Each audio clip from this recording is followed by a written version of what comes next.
Welcome to the Speak the Unspoken podcast.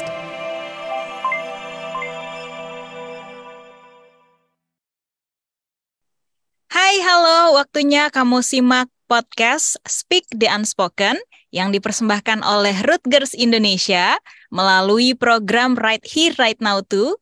Dan pada episode pertama kali ini, kita akan ngobrolin tema pendidikan kesehatan reproduksi bagi siswa berkebutuhan khusus, seperti tunanetra dan tunarungu dalam hal ini. Nah, bersama saya Deborah Tanya, kita akan berbincang bersama-sama dengan narasumber yang nanti akan saya perkenalkan kepada Anda semua. Pendidikan kesehatan reproduksi merupakan salah satu bagian yang sangat penting di dalam pembentukan generasi yang sehat dan juga cerdas.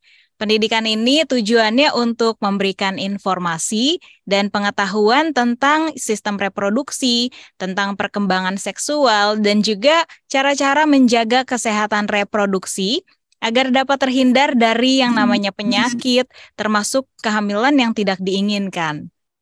Namun, bagi siswa berkebutuhan khusus seperti penyandang tunanetra dan juga tunarungu, terkadang pendidikan kesehatan reproduksi ini tidak dapat diakses dengan mudah ya.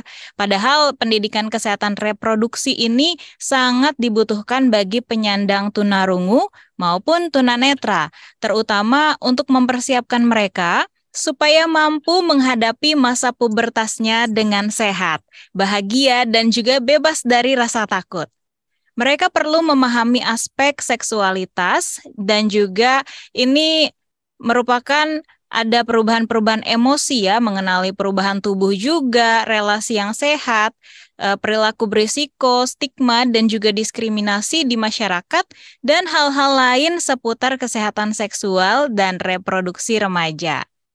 Remaja yang mendapat pendidikan kesehatan reproduksi sejak dini, baik remaja normal maupun yang berkebutuhan khusus, diharapkan akan mampu menavigasikan perasaan keingintahuan mereka dan dapat terhindar dari risiko kehamilan yang tidak diinginkan atau penyakit menular seksual.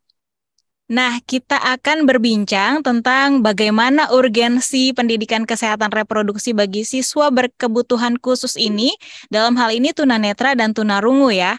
Apa saja sih tantangannya serta cara mengatasinya? Kita akan langsung berbincang dengan Pak Ahmad Fathul Iman, SPD atau biasa disapa Pak Iman. Beliau adalah guru SLB Muhammadiyah Jombang dan juga pendiri Suara Difabel Mandiri atau SDM Jombang. Halo Pak Iman. Halo teman-teman semuanya. Ya, apa kabar Pak Iman? Alhamdulillah baik. Semoga semua teman-teman juga baik dan sehat Yes, semuanya. kita mau berbicara tentang kesehatan ya, khususnya kesehatan reproduksi pada podcast pertama kali ini. Nah Pak Iman, kalau misal kita berbicara dengan anak-anak kebutuhan khusus atau khususnya ini siswa ya, berkebutuhan khusus seperti tunanetra, tunarungu, ini apakah mereka punya hak yang sama untuk mendapatkan pendidikan kesehatan reproduksi seperti siswa-siswa lainnya? Oke, terima kasih. Uh, Apapun itu orangnya dan latar belakangnya, disabilitas, non-disabilitas, agama, suku, setiap warga negara wajib dan berhak menerima pendidikan kesehatan reproduksi. Karena hak kesehatan reproduksi adalah hak asasi manusia. Karena ini menyangkut tubuhnya, bagaimana menjaga tubuhnya, menghargai tubuhnya. Seperti itu. Baik. Nah, untuk pendidikan kesehatan reproduksi ini kan tentu hal yang penting ya buat siswa maupun yang berkebutuhan khusus maupun yang normal. Lalu seperti penyandang tunanetra dan tunarungu ini, seperti apa pendidikan kesehatan reproduksinya, Pak Iman? Pendidikan Case Pro untuk teman-teman difabel itu tantangannya berbeda dengan orang-orang yang non-disabilitas. Karena mereka mempunyai hambatan baik dari pendengaran atau penglihatan. Metode yang kita gunakan memang berbeda. Dan contohnya misalkan bagaimana kita mengajarkan anak-anak tunanetra tentang Case Pro. Jadi diksi yang digunakan adalah diksi yang mudah dipahami oleh mereka. Dan dukungan alat peraga, itu juga sangat penting bagi teman-teman tunanetra. Misalkan anak-anak yang tunanetra memang sejak kecil, mereka kan juga bisa membayangkan ya, misalkan payudara itu seperti apa, pantat itu kayak apa, terus hal yang tidak boleh disentuh dan boleh disentuh itu apa saja. Nah, itu memang butuh alat-alat peraga di mana agar mereka itu memahami. Kalau hanya misalkan pendengar audio, video tentang cashflow, mungkin uh, buku cashflow yang huruf braille, memang itu diperlukan. Tapi alat peraga justru yang diperlukan. Termasuk bagaimana kita memberikan pendidikan cashflow bagi teman-teman tuli atau tunarungu. Nah, buku memang sangat penting. Buku adalah kunci. Di samping kita memintarkan dan memberikan capacity building terhadap gurunya, harus dikasih fasilitas juga terhadap buku-buku yang menunjang pembelajaran tersebut. Karena anak-anak yang tunarungu atau teman-teman tuli itu kan visualnya bagus. Jadi ketika itu mereka ada misalkan alat peraga atau buku bacaan yang bergambar atau video di mana ada penerjemah bahasa isyarat atau video yang sangat menarik, ada subtitlenya, itu sangat membantu teman-teman tuli memahami apa itu cashflow. Dalam hal pendidikan cashflow buat teman-teman tuli sebenarnya tidak begitu hambatannya lebih sedikit daripada anak-anak yang tunanetra atau tunagrahita misalnya kayak gitu. Karena dari segi IQ mereka nggak ada hambatan, visualnya oke, jadi menjelaskannya itu lebih gampang seperti itu. Jadi lebih banyak diskusi ketika saya mengajar cashflow kepada anak-anak tuli di sekolahan yang saya ajar kayak gitu.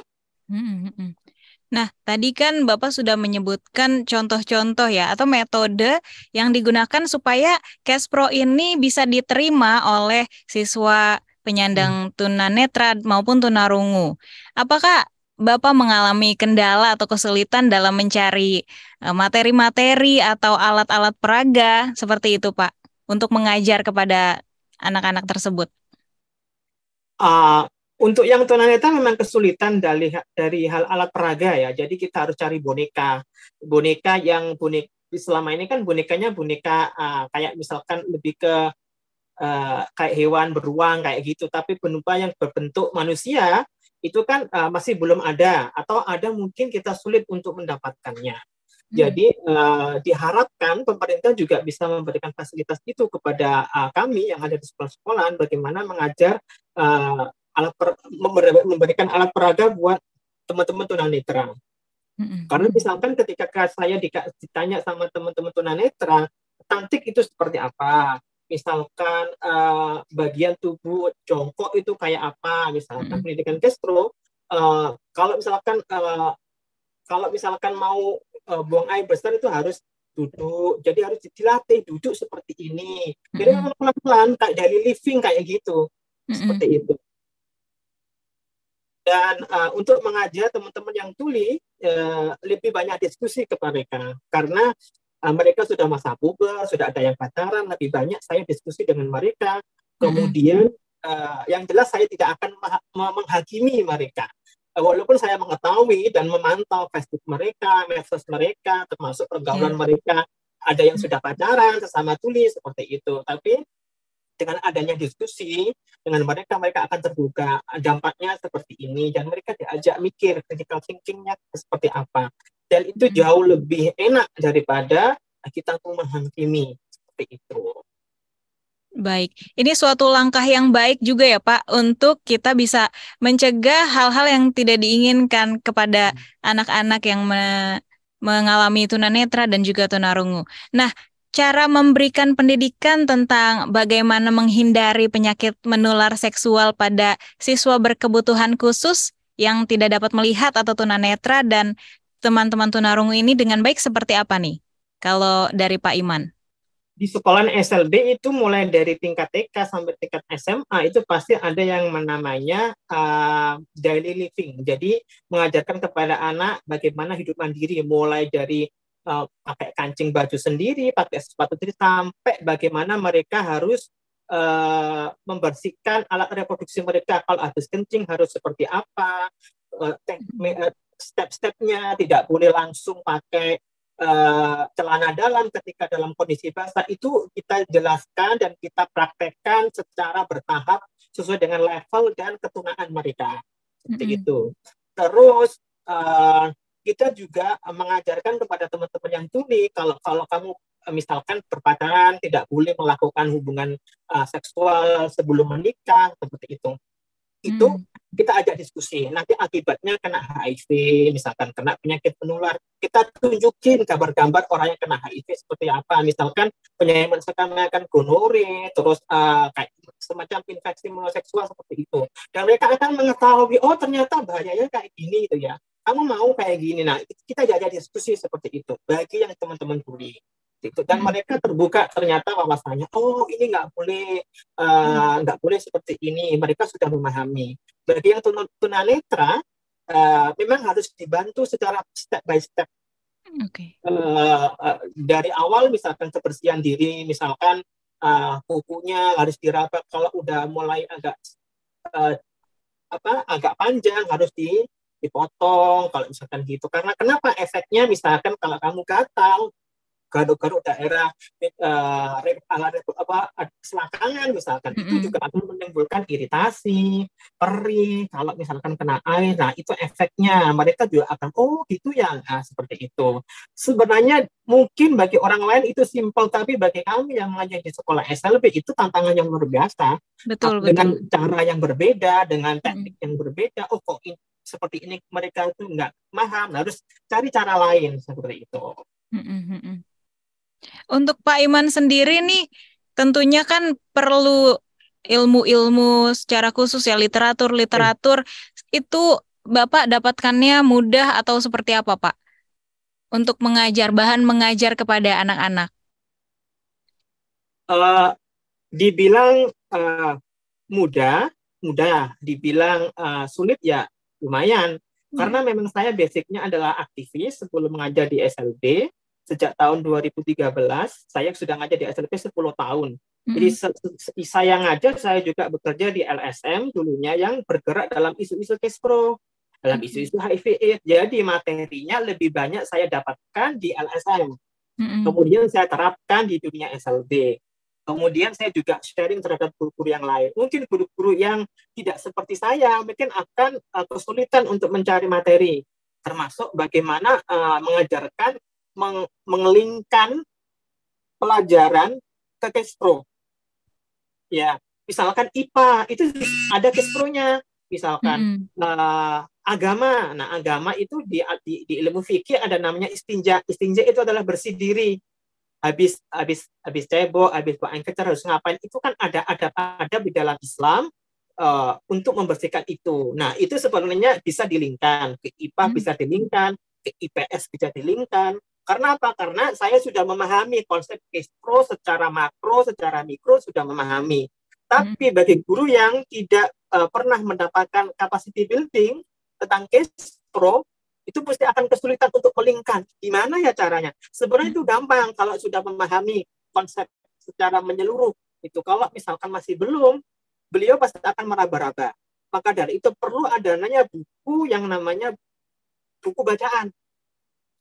Yang dikasih Rutgers misalkan, itu kan selama ini dan dari Kemendikbud juga buku tentang kayak step-step pembelajaran, FTP kayak gitu. Nah, sebenarnya kalau step-step itu penting, iya penting, gitu loh. Tapi materinya, nah pengertian Kespro itu apa, kayak itu yang apalagi buku bergambar buat teman-teman, buat murid, itu juga sangat perlu diperlukan, gitu loh. Karena ketika guru itu tidak bisa mendeskripsikan dengan kata-kata, apalagi dengan bahasa isyarat, karena tidak semua guru juga memahami bahasa isyarat ya. Ketika ada visual, ada bukunya, mereka akan memahami, oh seperti ini. Nah, seperti itu. Nah, kalau untuk siswa-siswa yang perempuan khususnya ya Pak ya, tentu kan akan ada yang namanya hamil ketika dia sudah mengalami menstruasi. Ini cara menjelaskannya tentang kehamilan dan cara menangani kehamilan kepada siswa berkebutuhan khusus tunanetra tunarungu ini seperti apa nih Pak? Nah, dengan adanya diskusi dengan teman-teman tuli, teman-teman tunarungu, kita akan memahami kalau kamu sudah pacaran, tidak batasnya seperti ini, tidak boleh berhubungan seksual sebelum menikah. Kalau sudah menikah nggak apa-apa. Nanti kalau misalkan kamu hamil seperti ini harus bilang ke orang tua, ke keluarga seperti itu. Nah, basic diajak diskusi yang seperti mereka, termasuk hal-hal yang boleh dan tidak boleh misalkan dilakukan. Kalau kamu mendapatkan pelecehan seksual, kamu harus seperti ini. Nah, dari diskusi itu dengan ada film yang seputar Castro juga kan ya di YouTube seperti itu. Kita putarkan videonya, kemudian kita ajak diskusi mereka. Ini efeknya kayak gitu. Seperti itu. Bagi yang teman-teman tunanetra itu juga diskusinya itu juga cukup intens seperti itu dengan kata-kata yang sederhana. Kalau kata-kata yang melangit karena kan mereka akan membayangkan gimana itu kan. Nah, seperti itu. Jadi diksi yang memang harus diperhatikan seperti itu. Iya. Ini dalam hal mengajar pun harus menggunakan bahasa-bahasa yang mudah mereka pahami ya Pak ya? Ya, bahasa-bahasa yang sederhana. Walaupun teman-teman tuli yang IQ-nya tidak ada masalah, itu juga sebagai guru, kalau saya kan juga ngajar bahasa Inggris ya, bagaimana mengajarkan Castro yang dalam tanda kutip agak sensitif misalkan kepada mereka. Kalau misalkan bahasa bibirnya, artikulasinya harus jelas, A, I, U, E-nya, kemudian isyaratnya, ekspresinya, itu memang harus kita mendalami tentang hal itu. Termasuk di dalam hal parenting. Itu kan ada jadwal parenting di sekolahan. Kita juga memasukkan materi Castro kepada orang tua. Karena orang tua perannya sangat luar biasa. Seperti itu. Jadi kita mendatangkan psikolog, kita mendatangkan teman-teman aktivis untuk memberikan materi Castro kepada wali murid. Seperti itu. Karena alhamdulillah selama ini tidak ada protes ketika ada materi Castro, karena kita sudah memberikan pengertian kepada orang tua. Karena guru, saya, orang tua bakal mati. Bagaimana anak Anda bisa mandiri? Seperti itu. Mengetahui baik buruknya misalkan pacaran, misalkan bagaimana mereka mandiri dalam hal misalkan memakai pembalut seperti itu. Kan ada yang masih belum bisa misalkan karena ngalem ya karena dimanja atau orang tuanya nggak serantan, kasihan akhirnya kasihan sampai dewasa dia jadi nggak mandiri ya, nggak mandiri seperti itu karena orang tuanya kasihan mulu seperti itu. Tekankan Anda akan mati, kita akan meninggal, bagaimana mereka bisa mandiri seperti itu. Nah, untuk tunanetra itu pasti akan dipraktekkan gurunya. Bagaimana memakai pembalut, bagaimana ada yang guru tunanetra yang bisa memasak, bisa seperti itu, mereka jadi role model sebagai guru itu. Betul. Seperti itu. Nah, jadi parenting memang sangat penting dalam hal ini. Seperti itu. Untuk yang teman-teman tunanetra, insya Allah dalam hal menjaga alat reproduksi dengan diajak diskusi, dipraktekkan, tidak banyak memberikan hambatan. Justru yang tunagrahita dengan IQ yang di bawah rata-rata orang pada umumnya, yang itu yang menjadi super masalah. Yang sangat tantangannya luar biasa. Tantangannya berbeda lagi ya Pak Iman ya. Apalagi tunagrahita itu. Ada yang nggak bisa pakai pembalut, ada yang misalkan air darahnya itu nempel di kursi ketika proses belajar di sekolah. Karena nggak tahu kalau hari itu dia menstruasi dan orang tua kurang memperhatikan. Nah, itu tantangan luar biasa dan itu luar kita selalu menyediakan pembalut di sekolahan, tapi kerjasama dengan orang tua memang sangat diperlukan. Itu. Betul karena yang menstruasi dan sayang kan sebagai guru cowok pasti akan, kenapa kamu nggak sholat? Saya sudah berapa kali, sudah berapa hari mereka menghitung dengan menghitung itu mereka konsep matematika masuk nih. Seperti itu. Kalau misalkan sudah lebih dari 14 hari harus ngapain? Bilang Pak Iman, bilang kepala sekolah, bilang guru, terus ngapain? Diajak ke dokter. Nah, mereka sudah memahami itu. Paham ya, sudah paham. Dan itu harus diulang, nggak boleh satu kali. Bagi teman-teman itu tunagrahita. Nah, kalau pengalaman Pak Iman sendiri nih selama mengajar murid-murid yang mengalami tunanetra, tunarungu, dan lain sebagainya, apakah bisa diceritakan kepada kami nih Pak, pengalaman yang paling menarik dari Pak Iman? Saya sejak dulu memang suka riset kecil-kecilan ya.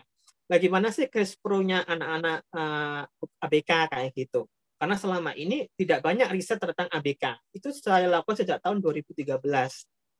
Mm-mm. Jadi kemudian hasil riset itu saya presentasikan di tingkat nasional, konferensi nasional tentang cash flow, tentang macam-macam kayak gitu.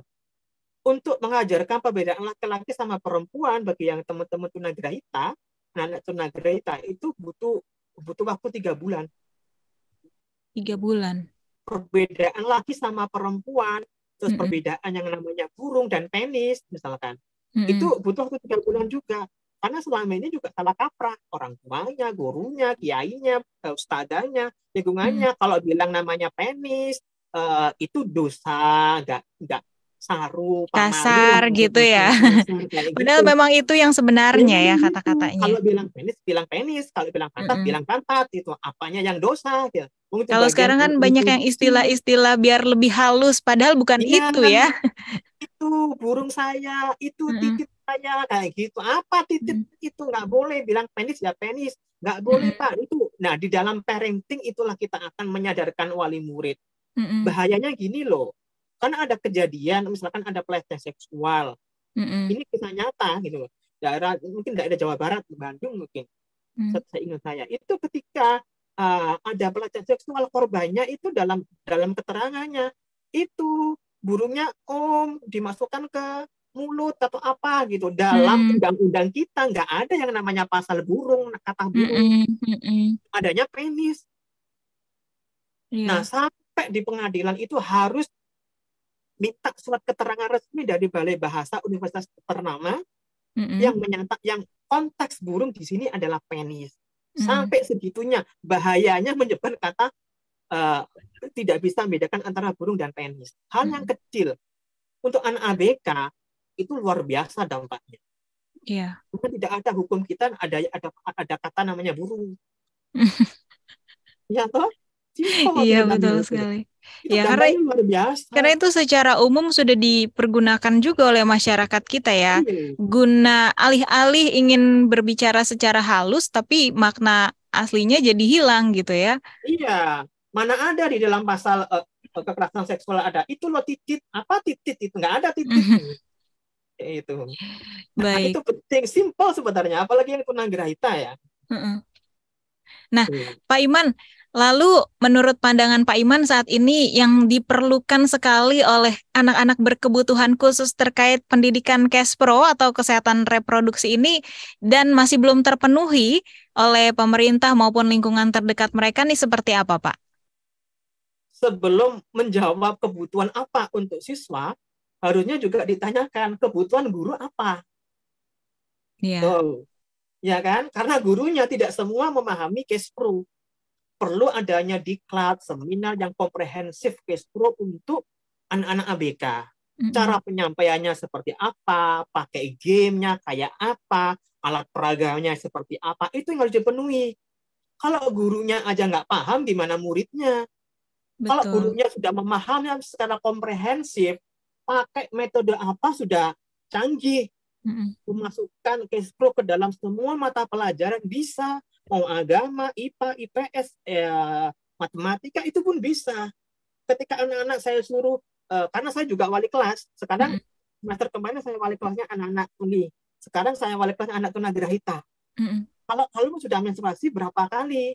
5 kali, coba dihitung. Mulai hari apa dan gitu dihitung, Iya. matematika masuk. Mm-mm. Kalau habis berhenti harus ngapain? Kalau di dalam Islam sebagai harus mandi besar Pak Iman. Iya, gimana gitu. Nah, itu agama Mm-mm. masuk. Iya, betul. IPA alat reproduksi masuk. IPS berarti kan hubungan antara manusia harus seperti apa? Oh, kalau menyentuh menyentuh benda-benda ini alat tubuhnya manusia yang ada yang payudara boleh apa tidak? Nah, interaksinya seperti apa? Nah, itu IPS Mm-mm. masuk. Itu kalau guru memahami secara komprehensif. Kalau tertatih-tatih, terpatah-patah pemahamannya, ya nggak sangat maksimal jadinya ya Pak Iman ya. maksimal. Yang dibenterkan adalah gurunya dulu. Betul. Dipenuhi kebutuhan gurunya, bukunya. Kalau modul kayak RTP sudah ada Rudolf kemarin. Kalau buku yang bergambar, pengertian, kadang juga waktu kemarin atau seminarnya Kestro, banyak guru tidak memahami apa itu gender. Gitu. Ternyata debat. Oh, seperti ini. Oh, boleh nggak kalau misalkan anak-anak dikasih materi kayak gini? Itu pun debatable. Perbedaan, apalagi beda budaya. Di Jombang kan budayanya budaya santri ya. Iya. Pesantren seperti itu. Boleh nggak? Ada yang boleh, ada yang tidak, kayak seperti itu. Padahal di dalam ilmu fikih, dalam kitab-kitab kuning yang ada di pesantren, sebenarnya itu ada materi Kespro. Kespro adalah bagian dari ilmu fikih. Kayak bersih diri, wudhu, itu adalah bagian dari Kespro. Kalau kena najis harus ngapain, itu sudah materi Kespro. Tapi nggak banyak disadari. Karena kayak tabu gitu loh. Padahal itu sebenarnya melekat dalam diri dan keseharian kita. Padahal itu sangat diperlukan ya Pak ya. Hal seperti ini from group discussion, mendatangkan mungkin ustadz, kiai yang memahami ilmu fikih, tentang dokter, tentang aktivis, belajar bersama. Jadi dari berbagai sudut pandang. Dari berbagai sudut pandang, jadi akan membuka perspektif seperti itu. Jadi gurunya dipimpin. Kalau gurunya belum pintar, bagaimana menyampaikan ke anak-anak? Gitu. Bagaimana mencerdaskan murid-muridnya seperti itu ya. Harus dipenuhi dulu gurunya memang, betul. Karena di dalam S1 pendidikan apapun, nggak ada SKS yang mengajarkan masalah Kespro. Iya, betul sekali. Betul. Makanya ini adalah pengetahuan di luar profesi. Di luar apa yang diajarkan di bangku pendidikan. Iya. Iya, betul. Nah, kemudian nih Pak Iman terakhir, apa yang jadi harapan dan pesan Pak Iman terkait topik diskusi kita pada hari ini? Silakan Pak. Oke. Memberikan materi Kespro kepada anak-anak itu memang sangat penting. Hubungan antara guru dan orang tua dalam hal memahamkan anak-anak apa itu kesehatan reproduksi, bagaimana cara menjaga dan menghargai tubuh kita sebagai manusia, memang kerjasama orang tua dan guru memang sangat diperlukan. Di samping itu, guru juga harus dipinterkan. Setelah dipinterkan, kemudian dikasih fasilitas, alat peraga, bukunya, seperti itu. Dengan begitu, pemahaman Kespro secara komprehensif antara orang tua dan guru itu akan menjadikan generasi Indonesia yang sehat dan berkualitas. Seperti itu. Oke, jadi tadi ya, kembali lagi pesannya, harapannya Pak Iman adalah gurunya dulu diperlengkapi supaya bisa memperlengkapi semua murid-muridnya. Dan harus ada yang namanya kerjasama antara guru atau tenaga pendidik dan juga orang tua atau keluarga dari penyandang disabilitas ini ya, khususnya tunarungu, tunanetra. Baik. Baik Pak Iman, terima kasih sekali untuk perbincangan kita hari ini. Sungguh sangat membuka pikiran kita ya tentang pentingnya kesehatan reproduksi khususnya bagi anak-anak disabilitas tunanetra dan juga tunarungu. Terima kasih, sehat terus Pak Iman dan semangat dalam mengajar anak-anak didiknya di Jombang. Terima kasih. Dan saya juga mengucapkan terima kasih kepada Anda yang sudah menyimak podcast Speak the Unspoken yang dipersembahkan oleh Rutgers Indonesia melalui program Right Here Right Now too. Dan untuk ide, masukan yang bisa diberikan, silakan kirimkan email ke podcast@kbrprime.id dan tulis di bagian subjek Speak the Unspoken. Ikuti juga podcast yang cocok untuk curious mind kamu di www.kbrprime.id atau bisa juga di platform mendengarkan podcast lainnya. Sampai jumpa di episode selanjutnya. Saya Deborah Tanya, pamit. Salam. Thanks for listening to the Speak the Unspoken podcast.